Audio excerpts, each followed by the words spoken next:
ग्राम सभा भी उस क्षेत्र के लिए सारे अधिकार है, उसको वो फैसले ले सकती है। तो अभी वर्तमान में प्रैक्टिकली किसको ज़्यादा पावर है? मैं डॉक्टर मान सिंह रंधावा, मेरा श्रीमान जी सवाल है, क्योंकि ये टेरी डिपार्टमेंट से आते हैं और टेरी डिपार्टमेंट के अंदर पैसा एक्ट को लेकर के राज्य सरकार ने 2013 से लेकर के अलग अलग पैसा एक्ट के क्रियान्वयन के लिए गाँवों में कोऑर्डिनेटर, जिला लेवल पे हर जगह लोग लगाए हैं। क्या आपके डिपार्टमेंट में अभी तक कितना अवेयरनेस ला पाए आप लोग? आपने कितने कार्मिक लगाए? क्या वे तमाम कार्मिक फील्ड में काम कर रहे हैं या ऑफिस में बिठा रखे हैं? क्योंकि हमने जहाँ तक देखा है, वर्तमान समय में हमने देखा है कि कोऑर्डिनेटर जो होते हैं वो केवल जब इनका कोई विजिट होती तभी फील्ड में जाते हैं। गाँवों में आज तक पैसा कानून क्या होता है, पैसा क्या चीज़ है, ये आपके कार्मिक का नहीं पहुँचा पाए, तो आप उनको इतना बड़ा पेमेंट देते हो, एक आदमी को 25,000 रुपये देते हैं कोऑर्डिनेटर को, तो फिर उसका क्या आउटकम है? ये मेरा आपसे सवाल श्रीमान जी, आप इसको हमें थोड़ा ब्रीफ करेंगे। साथ में माइनिंग वाले मामले में आप सभी एनजीओ जो यहाँ, आप सभी से मेरी गुजारिश है कि तमाम एनजीओ यहाँ काम कर रहे, उदयपुर संभाग में 250-300 एनजीओ काम कर रहे हैं। इन एनजीओ ने अभी तक सफाई की है, मीटिंगें की है, लेकिन ग्रास रूट पर जब भी माइनिंग ना हो रही, क्या उस माइनिंग के आसपास में जैसे जावर माइन से या और कोई माइन से वहाँ का CRSA का पैसा क्या उस गाँव के आसपास के लोगों में नहीं पहुँचता है? क्या वो संस्थान नहीं दे रहा है? तो क्या आपके एनजीओ ने वहाँ के लोगों को कोलैबोरेट करके काम किया? अगर नहीं किया तो क्यों नहीं किया? अगर नहीं करना चाहते हैं तो किस भूमिका में करेंगे? क्योंकि हम लोग भी ट्राइबल में काम करते हैं, ट्राइबल युवाओं के बीच में हम भी काम करते हैं। कभी आपको ये लगे कि युवाओं को वहाँ मोटिवेट करके कैसे हम लोग कोलैबोरेट करके काम कर सकते हैं? CRSA का पैसा जो होता है और उसका DFMT में जो कलेक्टर का जो बन के बैठा हुआ है, उसके लिए क्या एनजीओ हम सब लोग मिलकर क्या प्लानिंग करके उस चीज़ को कर पाएँ? ये 2-3 सवाल हैं, थोड़ा मुझे संतुष्ट करने की कोशिश करें। धन्यवाद। और कोई सवाल?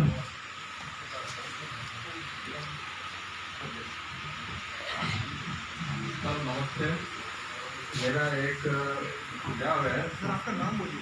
मेरा नाम बंसीलाल सुधार है, मैं ह्यूमन वेलफेयर ट्रस्ट का प्रेसिडेंट हूँ। मेरा जो बातें चल रही है जी के ये जो उसमें मेरा जो एक निवेदन है कि सबके लिए जो जिम्मेदार है वो जनप्रतिनिधि है। जब जनप्रतिनिधि ट्राइबल एरिया का ट्राइबल ही बनेगा और वो वहाँ जाके उसका नेतृत्व सही ढंग से नहीं करेगा, तो नीचे लेवल पे जो गरीब परिवार है तो उन्होंने उनको नेतृत्व प्रदान किया है, तो वो उनकी बात नहीं सुनेंगे तो फिर उसका विकास कैसे होगा? तो जनप्रतिनिधि का जो चुनाव करते समय सबसे पहले अपन को उसकी जो अच्छाई हैं उसको ध्यान में रख के फिर उसका चुनाव करना चाहिए। आज जो जनप्रतिनिधि है वो एक बार चुनाव लड़ लेते हैं, उसके बाद में पेट्रोल टंक या बड़े बड़े फैक्ट्री वगैरह लगा के भेज जाते हैं, उसके बाद में उनको जनजाति की जो कल्याण की योजना है उससे उनका कोई मतलब नहीं होता है। तो हमारा ये निवेदन है कि जो भी जनजाति प्रतिनिधि है उनका जो चयन हो वो आदिवासी समाज के लोग उनको ठोक बजा के ही करना चाहिए।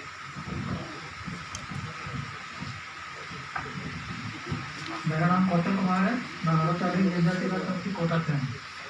मेरा पहले से FR को लेकर सवाल है। मैं सिर्फ इतना जानना चाहता हूँ सर, जिन लोगों को दावे पत्र मिल चुके हैं, जिन लोगों को वन अधिकार मान्यता कानून के तहत दावे पत्र मिल चुके हैं, क्या उन लोगों को और जो सरकारी योजना है या जमाबंदी और गिरदावरी उसके लिए क्या प्रावधान है ताकि उनका बेनिफिट उसमें मिल सके? वन अधिनियम से अगला सत्र में और किसी का सवाल?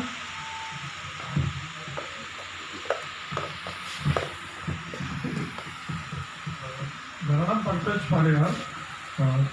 मैं एक जो प्रावधान किया गया है एक्ट में पैसा की, क्या NOC देने वाला सरपंच साहब वही कमेटी के मेंबर हैं पैसा की, क्या जस्टिफाई कर पाएंगे? एक तरफ तो खनन की या किसी भी मुद्दे पे वो कंसेंट दे रहे हैं, तो इस प्रावधान में चेंज करने की ज़रूरत है। जो ऑर्गेनाइजर हैं मेरा उनसे निवेदन है कि इस प्रावधान में किस प्रकार से अमेंडमेंट किया जाए उसकी पहल करने की जरूरत है, जिससे प्रॉपरली जस्टिफाई किया जा सके सरपंच साहब की भूमिका दोहरी भूमिका में कहाँ बाधक है।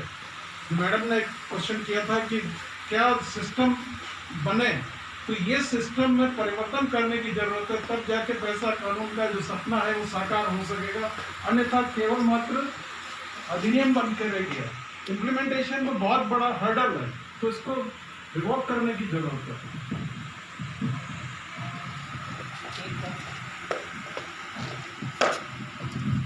मैंने पैसा कानून को लेकर के जब हम बात करते मैंने काफ़ी पूरे टीएसपी में देखा कि हमारा आदिवासी को एक तरफ तो छूट दी हुई है कि वो इतनी बोतल शराब रख सकता है, जबकि पूरे टीएसपी में अभी हमने कोई समाज कल्याण की एक सर्वे थी, उसमें सामने आया कि वो 10-15 बोतल अगर दारू रख रहा है उसको भी आबकारी विभाग ने उसमें शामिल किया हुआ है सर्वे में। तो उसको हम किस तरीके से देखते हैं। दूसरा, हाल ही में मैंने देखा कि जब पैसा की हम बात कर रहे हैं और टीएसपी में जो भी आदिवासियों के लिए स्कीमें चल रही है अभी माँबाड़ी केंद्र से लेकर के सारे, तो उसको चयन जो होता है वो चाहे उस वार्ड से हो या उस पंचायत से हो, तो फर्स्ट जो प्रायोरिटी है वो उस आदिवासी की है, उस व्यक्ति की है। अगर वहाँ कोई पढ़ा लिखा उपलब्ध नहीं होता है तो ऐसे में उसको दूसरे वर्ग को या दूसरे व्यक्ति को शामिल किया जाना चाहिए, लेकिन वो उल्टा रहा है। यहाँ से मंत्रियों को फोन जाते हैं ऊपर स्तर पे और इस व्यक्ति को लगा दिया जाए, तो उसको लेकर के जो डाउट है उसको क्लियर करें। दूसरा, पैसे एक्ट को लेकर के हम बात कर रहे हैं, प्रावधान किया हुआ है उसके प्रचार प्रसार को लेकर के, तो गवर्नमेंट ने अब तक कितना पैसा इसके कानून के प्रचार प्रसार पे खर्च किया, क्योंकि जब ऑलरेडी पैसा है तो मेरा एक सजेशन भी है कि जब हम प्रशासन गाँव के संग जैसे अभियान चला सकते हैं, कि क्यों नहीं इस अभियान जो कानून को लेकर के पूरे टीएसपी में हम गांव-गांव और मोहल्ले स्तर पर बजट का प्रावधान कर इस तरह की यात्रा निकाली जाए और उनको पहुंचाया जाए। लाभ वक्ताओं से निवेदन है कि 8-7-8 मिनट में अगर इसको कवर कर पाए क्योंकि अगला सत्र है और शायद अगला सत्र भी वन अधिनियम को लेकर है। एफआईआर तो बोलने की जरूरत नहीं, एफआईआर वाले सवाल का जवाब तो उसमें मिल जाएगा।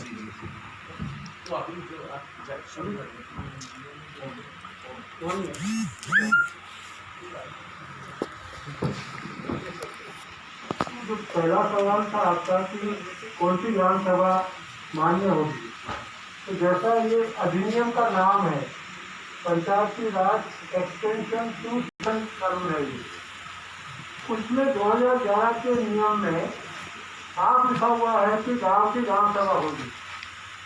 पर जैसा मैंने पहले कहा था कि ये जो अधिकारी कर्मचारी आते हैं उनकी जो मानसिकता है उनको बदलने की जरूरत है। पंचायती राज जनरल एक्ट है, पंचायती राज विभाग जनरल विभाग राजस्थान का है, वो उनको पैसा पर भोग नहीं कर पा रहे, तो वो जनरल नोटिस राजस्थान का निकलता वही इन पर लागू कर देते हैं। वरना ग्राम सभा जो गांव की ग्राम सभा है उसका लिया हुआ प्रस्ताव ही मान्य होगा, वही होना चाहिए।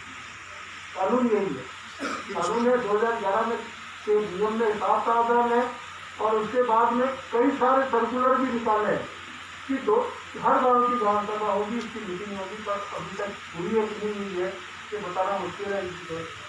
सर, इसमें अगर कोई प्रस्ताव लिए उसमें बजटरी प्रावधान है तो फिर वो बजट कौन देगा? क्योंकि है ना, ये सरपंच और सचिव और जो बीडीओ वगैरह इसको मान्यता नहीं देते एक तरह से, और सारा अधिकार उनको है, तो बजटरी प्रावधान का क्या होगा? एक मिनट, थोड़ा पहले समझ लीजिए। पंचायत अधिनियम 1984 की जो ग्राम सभा है वो पूरे स्टेट के अंदर है, ठीक है ना। और जो पैसा कानून की ग्राम सभा है वो ये है कि जैसे एक ग्राम पंचायत है, आपकी ग्राम पंचायत कौन सी है, जो भी है, तो एक ग्राम पंचायत में जितने राजस्व गांव हैं, हर राजस्व गांव की अलग से ग्राम सभा होगी। उसके द्वारा लिए हुए प्रस्ताव को पंचायत अधिनियम जो बड़ी ग्राम सभा है उसको सरपंच को कोई हक नहीं है कि उसके बात को काट सके। हाँ, वरीयता दे सकता है, ठीक है ना। इसलिए ताकतवर कौन हुआ, क्योंकि इस पैसा कानून लाने के पीछे यही अर्थ है कि जो सरपंच था वो हर मामले का फैसला करता था। अगर 10 हैंडपंप आते हैं, अगर 2 रेवेन्यू विलेज है राजस्व गांव, उसकी 2 ग्राम सभाएं बनी है, तो उसको पूछने का हक है कि 10 हैंडपंप है तो 10 को बांट के लगाओगे, वो सरपंच को बनना है। ये पंचायत अधिनियम 1994 की जो ग्राम सभा है इसको कंट्रोल करने का है, तो राजस्व गांव की ग्राम सभा को सर्वोच्च पावर है। अभी कोई सिस्टम वो फाइनेंस का बना ये अभी ये कह रहे हैं कि अगर राजस्व गांव की ग्राम सभा को अगर अटेंड नहीं करते हैं सरपंच सचिव, तो ये प्रावधान है कि लोग आम राय से अपना अध्यक्ष नियुक्त कर सकते हैं और वो प्रस्ताव लेकर के आप आगे बढ़ सकते हैं। प्रैक्टिकल पर्पजेज के लिए अभी इसमें काफी काम करने की जरूरत है, और काफी वो जो मानसिकता है ना जनरल से पर्टिकुलर पे आने की, जनरल ग्राम सभा से यहाँ का जो दृष्टिकोण बदलने की जरूरत है, वो अभी काम करने की जरूरत है। क्योंकि प्रैक्टिकली अभी दिक्कत आ रही है, हो नहीं पा रहा है। फाइनेंशियल प्रोविजन अभी ग्राम सभा कोई कर रही ऐसा नहीं है। जैसे पूरे इसका माइनर फॉरेस्ट प्रोड्यूस का भी राइट ग्राम सभा को दिया हुआ है कि जो भी पैसा आएगा ग्राम सभा में दिया जाएगा, पर वो अभी प्रैक्टिकली पंचायत के पास ही जा रहा है। जैसा मैंने कहा कि अब पैसा में ये प्रावधान है कि ग्राम सभा की कंसेंट होगी, पर कहीं पर भी ग्राम सभा की कंसेंट नहीं, सरपंच की कंसेंट है, वो इलीगल है। सरपंच कंसेंट नहीं दे सकता, ग्राम सभा देगी। पर सरकारी महकमे के जो कर्मचारी अधिकारी हैं वो मान लेते हैं कि इसको कहते हैं कि ये ग्राम सभा की हो गई, सरपंच की स्थिति हो गई। तो ये इसीलिए हम ये यहाँ बैठे हैं कि हमको यहाँ जहाँ हम जा रहे हैं, जिस गाँव में हम हैं, ये इंश्योर करें कि वहाँ की ग्राम सभा मजबूत हो।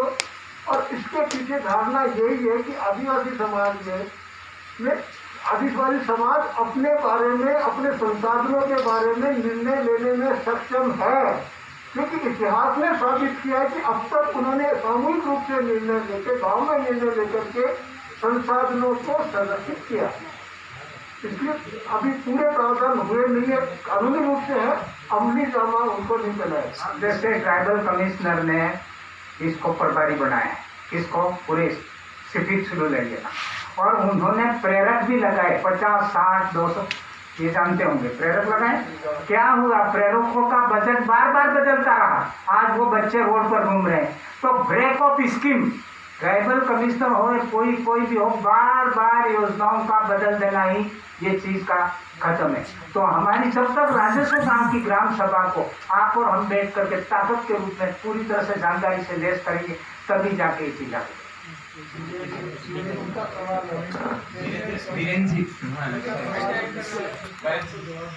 जो फाइनेंशियल पावर है, तो उसमें कि मान लो आपका प्रस्ताव का पावर हो गया, पैसा आएगा। तो अभी कुछ 1 साल पहले हमने मंत्री से बात की, जनजाति मंत्री से, तो जनजाति मंत्री बोल रहे हैं कि ग्राम सभा के पास कोई लीगल वो नहीं है कि वो पैसा आए। तो अब उसमें फिर मतलब पैसा कहाँ जाएगा, लेकिन जो आप हम कह रहे हैं ना कि इन सब चीज में अधिकार है, लेकिन पैसा कहीं और जा रहे हैं, तो उसको कैसे? ये अधिकार तो है, कानून में ये अधिकार दिया, ग्राम सभा को अधिकार दिया है, पर अब उस नियम को लागू करने के लिए फर्दर नियम बनाने चाहिए, वो नहीं बनाए। वो बनाने जरूरी है कि ग्राम सभा प्रैक्टिकली कैसे काम करेगी। हाँ, नहीं तो उसका अकाउंट होगा, ग्राम सभा हर गाँव सभा का अपना खाता होगा, उस खाते का संचालन कौन करेगा, अपना कौन से बैंक में करेगा, ये सारी व्यवस्थाएं अभी बनी नहीं है। आपके ऊपर आएगा पूरा पैसा कानून आपके ऊपर। अब ये आपका सवाल का जवाब बिल्कुल याकूब साहब ने जो सवाल पूछा था उसका सैद्धांतिक जवाब तो हो गया कि ये जो पंचायती राज जो है दौरान वाला उसके तहत वाली ग्राम सभा के रहेगा, क्योंकि व्यवहारिक रूप में पैसा अभी लागू हुआ नहीं। और महावाणी का था, पंकज जी का जो था प्लान वाली बात की, किस तरीके से वो सरपंच था, तो ग्राम सभा का प्रस्ताव में सबसे साइन होते हैं वो है सरपंच खाली रिप्रेजेंट करता है उसको। तो पैसा में आप किसी भी गांव के मुखिया को भी अध्यक्ष बना सकते हो सरपंच के लिए, कोई एक गांव की अध्यक्षता नहीं करेगा।